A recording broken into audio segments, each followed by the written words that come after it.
So let's spend a little time talking about competition, political, legal, and regulatory macro factors that affect marketing and businesses in general. First, a little bit about competition. As you recall, we actually have a couple of lectures on defining the competition and evaluating the competition.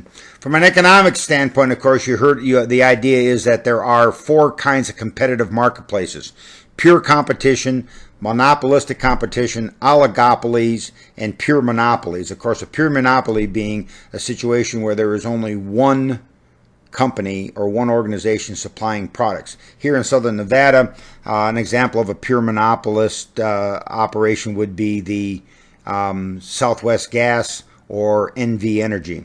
There are also oligopolies. This, of course, is a competitive environment that has 3 or 4 companies or maybe 5 companies that are all the major players. An example here, of course, tends to be things like cell phone suppliers. There is this notion of monopolistic competition where there is a limited number of competitors, maybe more than 5, but certainly not pure competition. And of course, pure competition is when there's lots of competitors willing to compete with each other in a marketplace. Some issues about technological advances. Well, of course, technological advances create new forms of competition. Retailers of today have to compete against not only other retailers in the same area, in the same geographic area, they have to compete with online retailers. This obviously is a new form of competition that has been developed as a result of the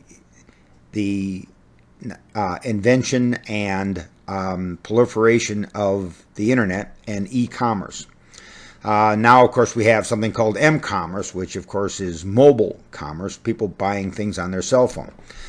We need to understand that there's an accelerating rate of technological change. Changes in the technology world seem to be spinning almost out of control. The technological advances and the fast pace of technology change means that an organization has to be on their toes, have to be watching what technology is emerging, and be thinking about how that will impact their business so that they can adapt to those changes as they come along. Of course, technological changes have created unlimited innovation opportunities, but there is, of course, the issue with technology, especially with the internet. There are issues of privacy and security. The political and legal environment, of course, this refers to such things as legislation regulating business.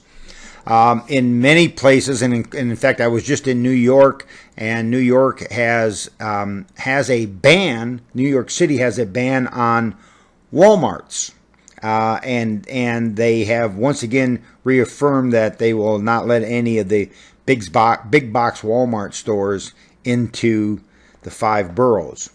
There is this issue of protectionism. That is, the federal government often creates laws to protect individual consumers. There's probably more enforcement than ever before on some of these things, but there are a lot of public interest groups, and so everybody has a lobbyist either in Washington, D.C., at the state government or in the local government to try to get the political and legal environment to shift in their direction. Some regulatory forces that you ought to be familiar with. In the early years of the United States, as we became an industrialized nation, there was a legislation that was focused on protecting individual levels of competition, antitrust legislation. A little later on, the legislation became more about protecting companies' properties. There are patent laws, copyright laws, the Digital Millennium Copyright Act of 1998 that says that digital content can be copyrighted and in some cases patented. And of course, changes now in nutritional labeling, which is something that was really has evolved over the last 20 years or so. There is regulatory legislation on the Consumer Product Safety Act of 1972. The Customer Product and Safety Commission was established, and this whole idea of protecting consumers. The state of Nevada has a consumer protection agency where if you think a company has treated you wrongly, they are the state organization that you would contact to see if you can get some relief. There is distribution-related legislation, things like requirement contracts, exclusive dealing, exclusive territorial distributions, and tying arrangements. Most of these things have been deemed to be anti-competitive. That is, they reduce the level of competition. So in many cases, there are laws limiting or eliminating these sorts of arrangements altogether. There are new advertising and promotion related legislations going all the way back to the FTC Act of 1914. But today we have things like the Do Not Call Registry, the CAN-SPAM Act of 2004, and of course self-control through self-regulation. Thinking then about the business environment is changing also. Communication and situation tools have evolved dramatically. The way that we communicate with customers has changed in marketing dramatically. There was much less money spent on traditional advertising, television, radio, magazines, newspapers, and much more now being spent on what we used to refer to as non-traditional advertising, more digitally based advertising. The venture capital availability has gone down, and as a result, you see a lot more things like crowdfunding for organizations. There is this issue about the talent and labor pool, and one of the reasons that you're in school is to build a skill set that will give you talents that will make you employable for the rest of your life.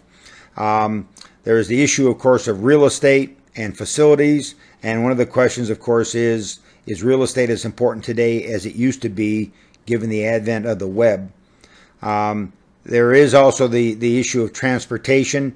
You know that the federal government is talking about infrastructure bills that are designed to improve not only the air transportation, but rail and auto transportation by improving and rebuilding our roads and bridges, and perhaps even rebuilding our railway system. And of course, the last issue about the business environment is the total cost of doing business. With more and more government regulations and more taxes, businesses find that the cost of doing business continues to go up. And of course, the only way a business can be successful is to somehow pass those costs on to the consumer.